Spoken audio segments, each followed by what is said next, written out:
परोपकार का फल। इस संसार में अपने स्वार्थ यानी मतलब के लिए कौन नहीं जीता, लेकिन जो दूसरों की भलाई के लिए जीता है, वास्तव में जीना उसी का सफल है। हम सबको परोपकार के कार्य करने चाहिए। इसी संदर्भ में मैंने एक कहानी पढ़ी थी, यहाँ मैं उसी को कहने का प्रयत्न कर रहा हूँ। दक्षिण भारत के किसी गांव में एक निसंतान किसान दंपति रहते थे। एक बार किसान बहुत बीमार हो गया।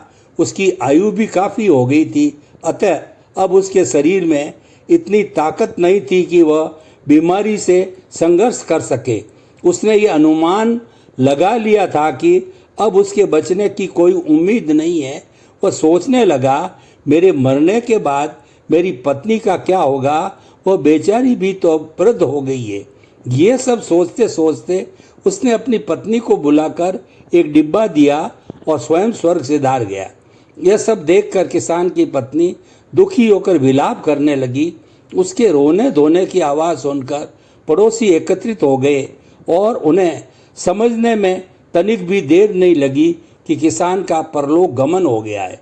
वे सब उसको सांत्वना देने लगे और कहने लगे कि अब विलाप करने से कोई फायदा नहीं, जो होना था वो तो हो गया, अब तो आप इनकी अंतिम यात्रा की तैयारी करिए।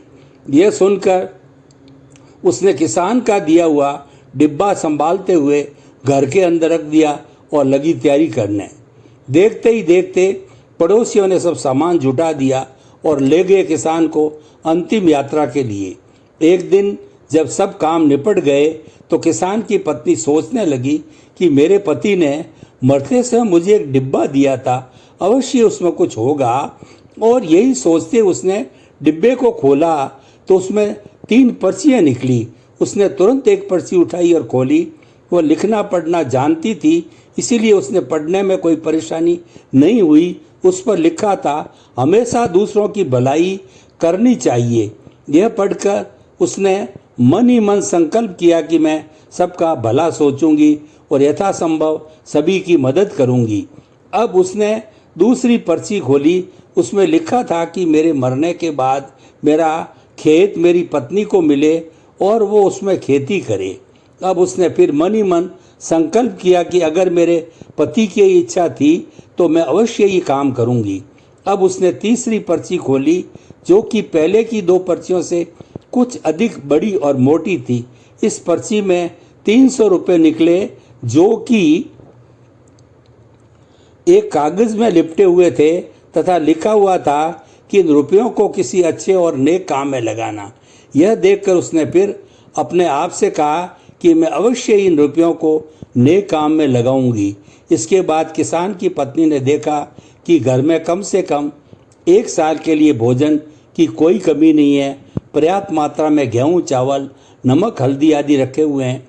उसने सोचा, अगर मैं अभी से खेत बोने की तैयारी करूं तो अगले वर्ष तक मेरी फसल तैयार हो जाएगी और तब तक के लिए मेरे पास खाने की कोई कमी नहीं है।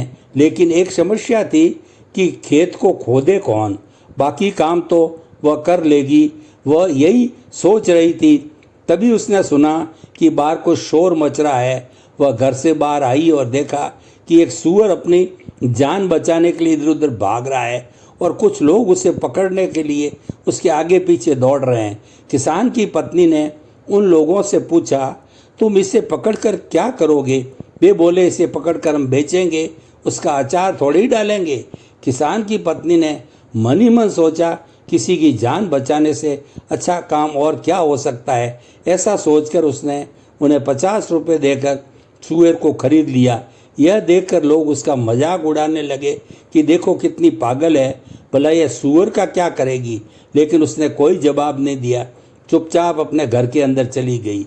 अगले दिन किसान की पत्नी ने देखा कि एक चिड़िया बार बार उड़ने का प्रयास कर रही है लेकिन उड़ नहीं पा रही है।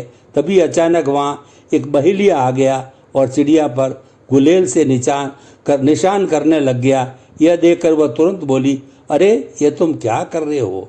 ये बेचारी तो पहले ही अपाहिज है, इसे मारकर तुम क्या करोगे? बहेलिया बोला, करूँगा क्या, मार कर खाऊंगा इसे। किसान की पत्नी ने सोचा, मेरे पति ने पर्ची में लिखा था, दूसरों का भला करना, ये रुपए किस काम में लगाना, क्यों न मैं कुछ रुपए इस बहेलिए को देकर इस चिड़िया की जान बचा लूं। वह बोली, सुनो, मैं तुम्हें 10 रुपये दूंगी, तुम उन रुपयों से कोई अच्छी व सात्विक चीज़ खरीद कर खा लो, तुम्हारा पेट भी भर जाएगा और तुम पाप कर्म से भी बच जाओगे। बहेलिया उसकी बात मान गया और उसने उसे रुपए दे दिए। फिर किसान की पत्नी ने बड़े प्यार से चिड़िया का उपचार किया, क्योंकि वो बेचारी उड़ भी नहीं सकती थी। उसे भरपेट रोटी के टुकड़े आदि खिलाए, पानी पिलाया, घाव पर दवाई लगाई और कुछ ही दिनों में चिड़िया स्वस्थ हो गई, खूब उड़ने लगी और चिड़िया उसकी छत पर ही घोंसला बनाकर रहने लगी। अभी कुछ ही दिन बीते थे कि किसान की पत्नी के समक्ष एक घटना और घटी, और वो घटना यह थी कि उस शरारती लड़कों ने मोर को पकड़ लिया। कोई उसके सुंदर पंखों की चाह से उसके पंख खींच रहा था और तो कोई उसे अपने घर ले जाने की चाह में खींच रहा था। वे सब उसे खूब दुखी कर रहे थे। किसान की पत्नी को मोर पर दया आ गई। उससे यह सब न देखा गया तो वो मन ही मन को सोचकर बोली, देखो बच्चों, तुम इस मोर को छोड़ दो, मैं तुम्हें भरपेट मिठाई खिलाऊंगी। बच्चों ने बात मान ली और उसने भी उन्हें भरपेट मिठाई खिला दी और वो मोर भी कभी उसके घर में तथा कभी उसके खेत में रहने लगा। कुछ दिन बाद फिर एक विचित्र बात हुई, और वह यह हुई कि किसान की पत्नी अपने खेतों को देखने गई। तभी उसने देखा एक बकरी का मेमना अपने झुंड से बिछुड़ गया है और बहुत उदास होकर इधर उधर दौड़ रहा था। उसको फिर अपने पति की बात याद आ गई और वह उस मेमने को अपने घर ले गई। धीरे धीरे खूब खा पी कर वह भी मस्त रहने लग गया। अब धीरे धीरे फसल के दिन भी नज़दीक आ गए तो किसान की पत्नी ने सोचा अब फसल बोने की तैयारी शुरू कर देनी चाहिए। लेकिन वो सोचने लगी कि बाकी काम तो जैसे तैसे मैं कर ही लूँगी, पर खेत को खोदेगा कौन। यही सोचते सोचते वो खेत की ओर चल दी कि शायद वहीं जाकर समस्या को समाधान मिल जाए। लेकिन यह क्या, जैसे उसने खेत की तरफ देखा वह आश्चर्यचकित हो गई। उसने देखा कि सूअर ने घास की जड़ें खाने के लिए सारा खेत ही खोद दिया। वो अत्यंत प्रसन्न हो गई। अब वो सोचने लगी कि उसमें क्या बोया जाए, बीज किससे मांगूं। अभी वह यह सब सोच ही रही थी कि न जाने चिड़िया कहाँ से फुर से उड़कर आई और उसकी झोली में एक तरबूज का बीज डाल दिया और उसने भी बिना देर लगाए वो बीज खेत में बो दिया। अब वो सोचने लगी कि खेत में पानी भी देना है, तभी बीज अंकुरित होगा। वह ये सोच ही रही थी कि उसी समय मोर वहाँ आ गया और मस्ती से झूम झूम कर नाचने लगा। उसका नाच देखकर बादल प्रसन्न हो गए और छम छम पानी बरसाने लगे।